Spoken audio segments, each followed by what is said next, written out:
মাদারীছড়ার বৈঠাখাল বস্তিতে ট্রান্সফরমারের সংস্পর্শে একটি গাভীর মৃত্যুর ঘটনা। গবাদি পশুকে বাঁচাতে গিয়ে বিদ্যুৎস্পৃষ্ট হন দুই রাখালও।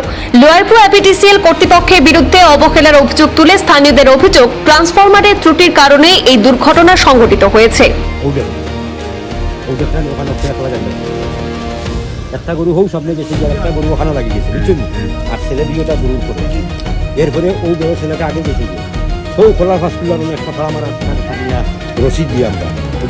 শ্রীভূমি জেলার মাদারীছড়া থানার অন্তর্গত রাধাপেরি জিপির বৈঠাখাল বস্তিতে ঘটে গেল এক হৃদয় বিদারক ঘটনা। আজ শুক্রবার সকালে স্থানীয় বাসিন্দা আব্দুল হান্নানের দুই ছেলে নজমুল হোসেন এবং আজমল হোসেন প্রতিদিনের মতো দুটি গাভী এবং দুটি বাছুরকে বাড়ির পাশের মাঠে চড়াতে নিয়ে যায়।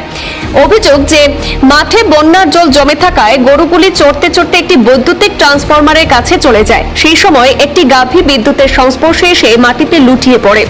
সেই গাভীটিকে বাঁচাতে এগিয়ে এলে দুই রাখালও বিদ্যুতের সংস্পর্শে চলে যায়। স্থানীয় বাসিন্দারা দ্রুত ঘটনাস্থলে ছুটে এসে শুকনো বাঁশের সাহায্যে দুই রাখাল এবং একটি গাভীকে উদ্ধার করতে সক্ষম হন। তবে অন্য গাভীটিকে আর বাঁচানো সম্ভব হয়নি। আহত দুই রাখালকে প্রাথমিক চিকিৎসার পর বাড়িতে ফিরিয়ে আনা হয়েছে বলে জানা গেছে।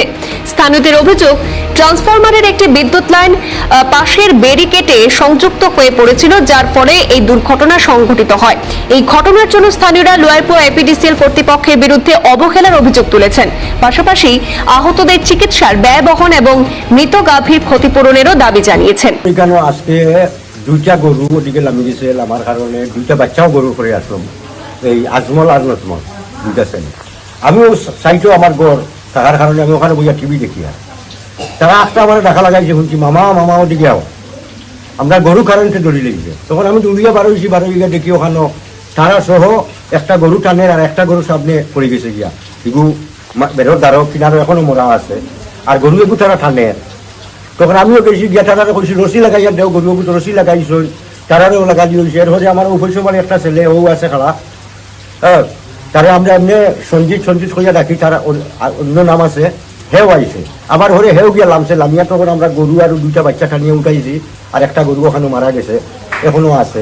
এই ট্রান্সফরমারটা আগেও আজকে ধরে প্রায় এক সপ্তাহ আগে আমার সঞ্জিতর গরু লাগছে, লাগা উপলক্ষে আমারও গরু লাগছে। টাইম গু আমরা ওলা রসিদি টানিয়া তুলিয়া লাইনম্যান অফলরে খবরাখবর করছি, অফিসত টেলিফোন করছি, আইসন আইয়া টেনশন বানাইয়া দিছন, কইসন বানাইয়া দেওয়ার মানে তো মানুষ আপ ডাউন করে, এখানে বেড়াও আছে।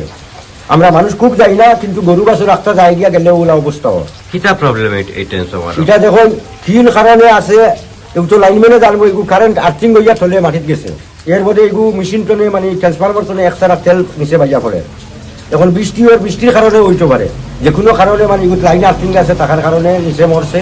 আপনারা দেখতে পারবো বা আপনারা যাইন ওখানে গিয়ে দেখুন, আপনি স্বয়ং জায়গাত গরুও আছে, বা যেখান থেকে আমরা মানুষ টানিয়া তুলছি, গরু তুলছি, জায়গাটা ওরকম আছে এখনো।